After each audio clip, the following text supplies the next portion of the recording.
अधिकार सबको चाहिए, लेकिन अधिकारों के साथ मिलने वाली जिम्मेदारी किसी को नहीं चाहिए। मैं बात करना चाहती हूँ उन रिश्तों की जिन्हें हम अपनी स्वेच्छा से चुनते और बनाते हैं। पति पत्नी का रिलेशनशिप। पूरी दुनिया में ज़्यादातर लोग, चाहे तो परिवार, चाहे तो स्वयं वो लोग जो आपस में एक दूसरे के साथ जुड़कर परिवार बनाना चाहते हैं, अपनी स्वेच्छा से किसी व्यक्ति को चुनते हैं।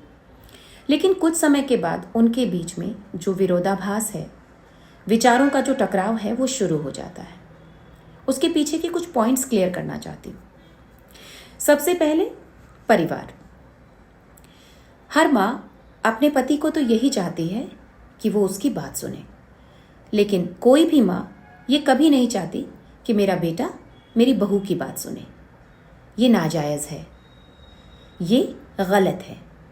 ऐसा नहीं है कि आप बड़े हो गए हैं तो आप सही ही हैं, ये बड़ों को समझना होगा। अगर लड़का अपनी पत्नी को सम्मान देता है तो गुलाम, सम्मान नहीं देता है तो ऐसा व्यक्ति जो रिश्तों की इज्जत करना नहीं जानता, अत्याचारी। इसी तरह से लड़की अगर आज्ञाकारी है तो लोगों को लगता है कि इसको और प्रेशराइज करके इससे और काम किया कराया जाए। अगर आज्ञाकारी नहीं है तो समाज में एक ढिंढोरा पीट दिया जाता है, हमारी बहू तो बहुत बदतमीज़ है, सलीका नहीं है, वो गलत है।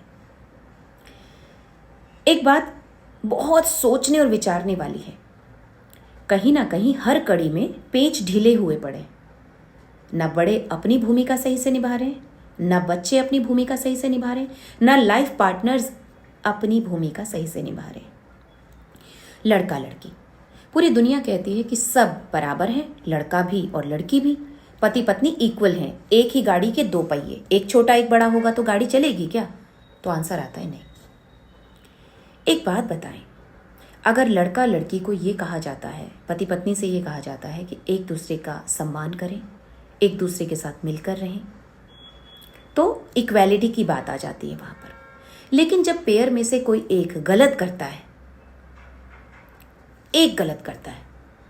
तो समाज में पुरुषों के नाम से लोग ये कह देते हैं आदमी की तो जाति ऐसी होती है, ऐसा कुछ बोल देते हैं ना। मतलब ये सेंटेंस कहकर आपका पीछा छूट गया कि हाँ भाई, पुरुषों से तो यही एक्सपेक्ट किया जाता है कि वो तो ऐसे ही करते हैं। ये तो पता होना चाहिए किसी पुरुष के साथ जिंदगी जीने की आपकी ख्वाहिश है तो। स्त्री के लिए एक डायलॉग चिपका दिया जाता है, अरे दूसरे की लड़की तो होती ही ऐसी है।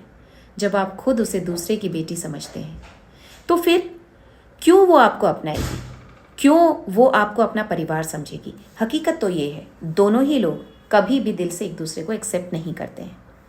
और इसी के चलते परिवारों में एक जो जॉइंट फैमिली का सिस्टम था वो ख़त्म हो गया। सबको फ्रीडम चाहिए, सबको, लड़का लड़की को फ्रीडम चाहिए, कोई रोक टोक करने वाला ना हो। पेरेंट्स को फ्रीडम चाहिए, मुझे चिकचिकबाजी नहीं चाहिए बहू की, या मुझे कोई जिम्मेदारी नहीं चाहिए कि वो लोग अपने बच्चे हमें दे दें संभालने के लिए, हम केयरटेकर थोड़ी ना उनके।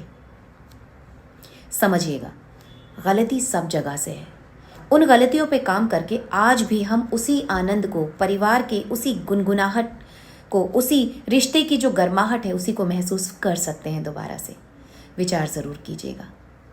पति पत्नी एक दूसरे से अगर ये मांग करते हैं कि हम दोनों बराबर हैं, ये हमारे अधिकार हैं, तो अधिकारों के साथ जिम्मेदारी भी तो आती है। वो जिम्मेदारी पूरी कौन करेगा? पति को पत्नी का सम्मान करना चाहिए और पत्नी को पति का। एक दूसरे के साथ अपशब्द इस्तेमाल करने से ही रिश्तों में हमेशा खटास आती है। हमें गलत शब्दों का इस्तेमाल करने से सदा ही बचना चाहिए। आध्यात्मिक दृष्टि से भी ये गलत है, और आपकी भौतिक जीवन की जो ज़रूरतें हैं उनमें भी जब आप अपशब्द इस्तेमाल करते हैं तो अग्रेशन आना स्वाभाविक है। विचार कीजिए, सब कुछ सुखमय हो सकता है। कलयुग में भी हम सतयुग का आनंद ले सकते हैं। कौन कहता है कलयुग सिर्फ एक युग है, एक सोच नहीं? लेकिन हकीकत में ये एक सोच बन गई है। लोगों को लगता है ये सब कुछ तो कॉमन है क्योंकि ये तो कलयुग है। ऐसा नहीं है। इस विचारधारा को चेंज करके देखिए, युग भी बदलेगा और आप भी, और आपकी लाइफ की सिचुएशन भी। जैसा आप चाहेंगे उतना ही खूबसूरत जीवन होगा आपका। Mind it.